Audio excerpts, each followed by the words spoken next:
kelompok 7 yang beranggotakan saya sendiri, Nisa Leli Anjarwati, dan teman saya Revi Dewi Permatasari.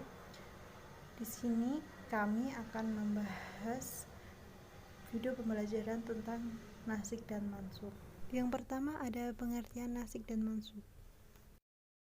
Pengertian nasik dan mansuk itu ada dua, yaitu secara etimologi dan secara terminologi. Yang secara etimologi, kata nasik dan mansuk adalah berasal dari kata nasaknya mempunyai arti istilah atau menghilangkan atau an-naqlu, yaitu mengutip atau menyalin. Sedangkan menurut bahasa nasak mempunyai arti penghapusan, pembatasan, perubahan, perpindahan secara pergantian. Kemudian secara terminologi, definisi nasak menurut ulama mutaqaddim abad 1 hingga abad 3 Hijriyah memperluas arti nasak hingga mencakup hal-hal berikut.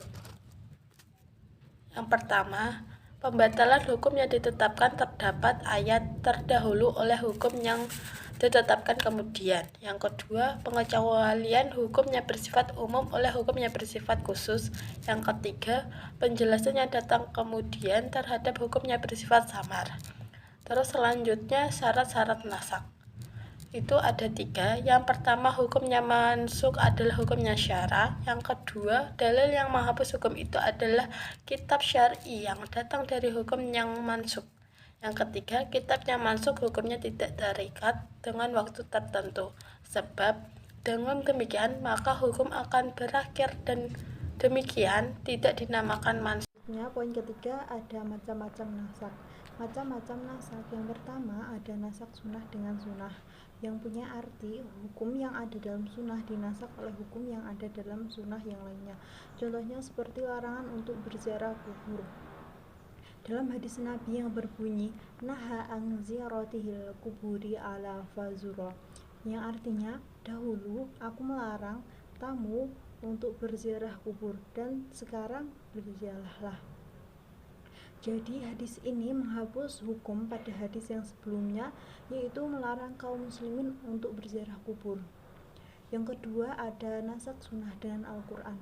Nasak sunnah dengan Al-Quran mempunyai pengertian hukum yang ada dalam sunnah dinasak oleh hukum yang ada dalam Al-Quran.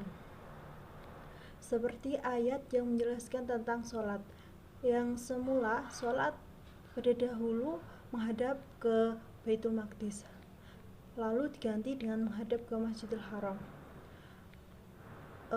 Menghadapinya ke Masjidil Haram itu setelah turun surat Al-Baqarah ayat 144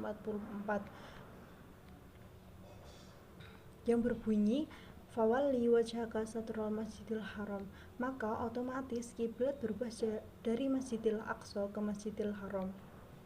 Yang ketiga ada nasak Al-Quran dengan Al-Quran. Nasak ini mempunyai pengertian hukum yang ada dalam Al-Quran dinasak oleh hukum yang ada dalam ayat Al-Quran yang lain. Contohnya seperti pada pengharaman khamr. Salah satunya ayat yang turun yaitu surat An-Nisa ayat 43 yang berbunyi ya ayyuharizna amlatafurabu sholata wa antum sukar, yang artinya wahai orang-orang yang beriman, janganlah kamu mendekati sholat kalau kamu dalam keadaan mabuk. Maksudnya kalau tidak mabuk boleh melaksanakan sholat. Nah, dalam waktu itu pengharaman khamr itu belum secara total diharamkan. Pengharamannya itu hanya dalam waktu-waktu tertentu saja. Kemudian turunlah surat Al-Maidah ayat 90 yang secara tegas mengharamkan khamr. Jadi ketika surat Al-Maidah ayat 90 turun, maka haramlah hukum khamr itu untuk diminum bagi kaum muslimin. Yang keempat ada nasak Al-Quran dengan sunnah. Nasak ini mempunyai arti hukum yang didasarkan pada dalil-dalil Al-Quran dinasak dengan dalil sunnah. Untuk hal ini para ulama sepakat tidak ada, karena Al-Quran itu posisinya lebih tinggi daripada sunnah. Poin keempat ada hikmah nasak dan mansuk. Hikmah nasak dan mansuk Yang pertama ada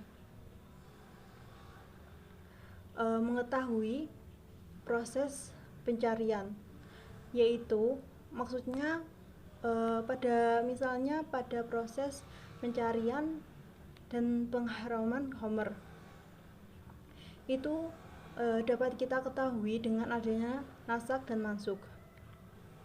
Kemudian yang kedua ada Allah itu tidak terikat dengan aturan yang dibuat oleh manusia. Jadi Allah itu tidak ada keterkaitan dengan aturan-aturan yang dibikin oleh manusia. Yang ketiga yaitu kita semakin yakin bahwa Allah Maha Bijak, Maha Kasih, Maha Sayang, karena semua itu untuk kemaslahatan manusia. Selanjutnya mengetahui proses tasyri'. Dan yang terakhir mengetahui perkembangan tasyri'.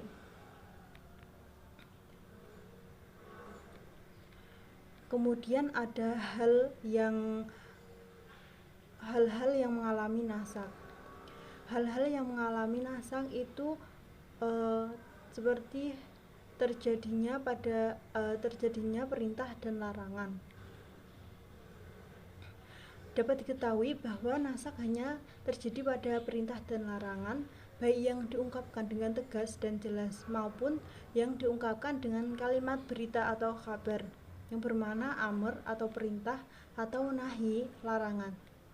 Nah, jika hal tersebut tidak berhubungan dengan persoalan akidah yang berhubungan dengan zat Allah, sifat-sifatnya, kitab-kitabnya, para rasulnya, dan hari kemudian, serta juga etika dan akhlak atau dengan pokok-pokok ibadah dan muamalah. Hal ini semua syariat ilahi tidak lepas dari pokok-pokok tersebut. Dalam masalah prinsip ini, semua syariat adalah sama. Sekian video dari kelompok kami. Apabila ada kesalahan maupun kekurangan, kami minta maaf yang sebesar-besarnya. Wassalamualaikum warahmatullahi wabarakatuh.